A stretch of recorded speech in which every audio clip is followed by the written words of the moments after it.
High-end restaurants, gleaming glass skyscrapers, and ever-changing waterfront sprawl surrounds Boston's Fish Pier. People ask me every day how a fish pier is still down here on the seaport, but it is.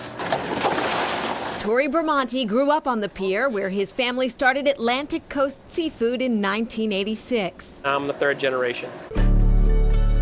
Bramante owns the seafood processing and wholesale distribution facility, one of 29 businesses still located at the Fish Pier.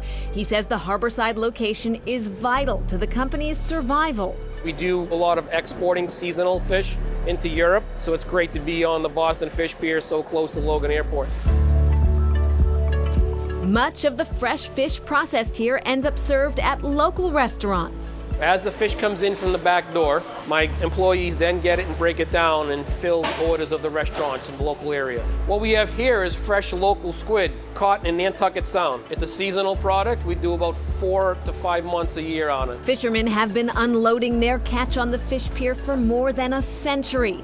A tradition Bramante proudly continues with his own fishing boats. I've seen a lot of people come and go. I'm still here and intend to be here for a long time.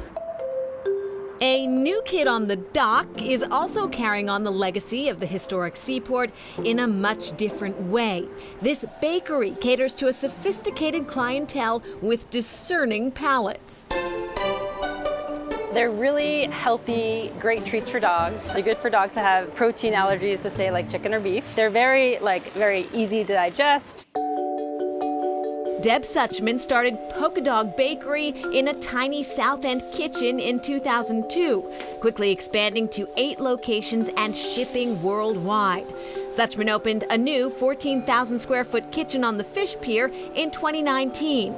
She says the location enables Polka Dog to source fresh fish from their seaport neighbors. Cod skins are one of our most popular treats. We have a lot of other treats, but we bring in about 10,000 pounds of raw cod skins a week. Give you an idea. 10,000 pounds, a lot of cod skins. Suchman says it's important to keep the Fish Pier open and thriving. She's proud to be a part of the working waterfront's new generation of entrepreneurs. I think the history here is so valuable. You know, I think it's so important to keep those unique parts about Boston.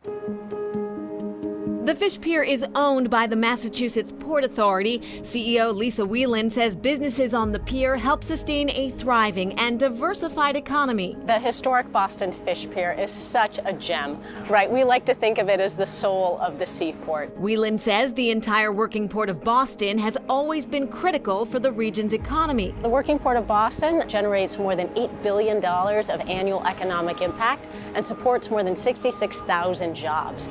And these are really important blue-collar jobs that drive a diversified economy. And so when we talk about making investments in new cranes, in harbor dredging, in advancements in our cruise terminal, it's really about supporting the local economy.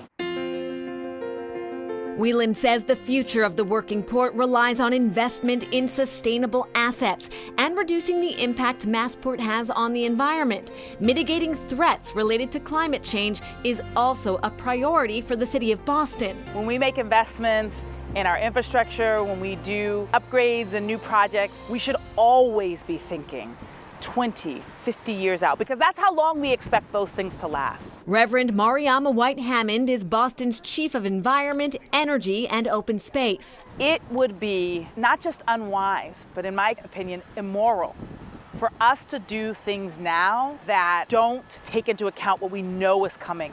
The harbor is changing.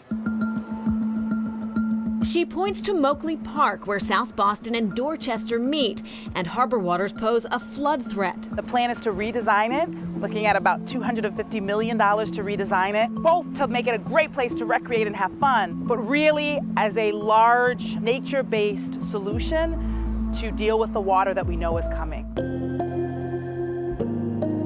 The Stone Living Lab studies nature-based approaches to climate change. The lab launched in October of 2020, and it's a unique partnership between Boston Harbor Now, UMass Boston School for the Environment, and state, local, and federal government. The lab works on climate change solutions that mimic natural environments as opposed to concrete walls and barriers. The two storms in 2018 that caused a lot of flooding really reminded people that climate change is happening now and that flooding is happening now, and all the king tide events do the same. It's really important for us to be collectively focusing on this and keeping it at the forefront of our policy and funding agendas.